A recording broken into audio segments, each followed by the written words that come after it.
The two cities I chose were Brigham, Texas and Austin, Texas.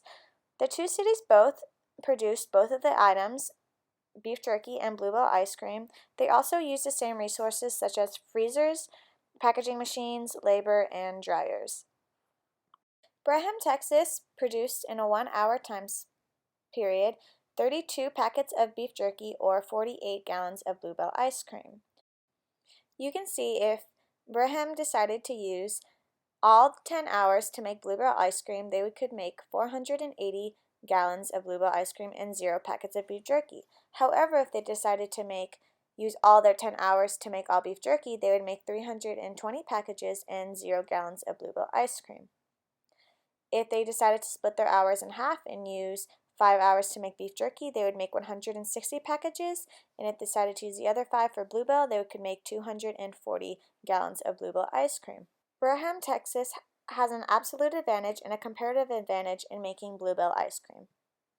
Absolute advantage is where a city can produce particular goods at a lower cost compared to an opposing city.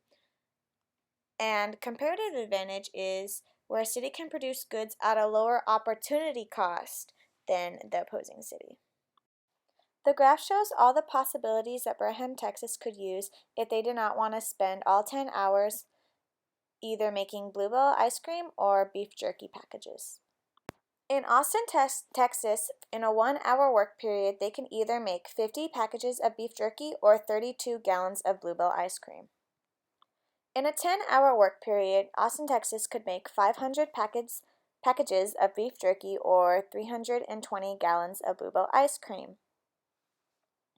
If they wanted to split it in half, use 5 hours for each, they could make 220 packets of beef jerky or 160 gallons of bluebell ice cream. Austin, Texas has an absolute and comparative advantage in making beef jerky. The reason Austin has a comparative advantage in making beef jerky is because their opportunity cost for making 1 pack of beef jerky is less than the other city. By looking at the graph, you can see all of Austin, Texas's possibilities for making beef jerky and bluebell ice cream. If both cities chose to specialize in their item, then the consumption for the other item would completely decrease unless they decided to trade.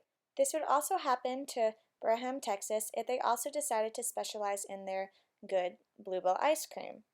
If they just made bluebell ice cream and spent all their resources making gallons of bluebell ice cream, then the consumption for beef jerky would completely decrease unless they also chose to trade with Austin. Trade also allows each city to go beyond their production possibility curve. If Austin decides to spend all their resources making beef jerky, they can trade some beef jerky for some bluebell ice cream using less resources than they had to if they decided to make beef jerky and bluebell ice cream.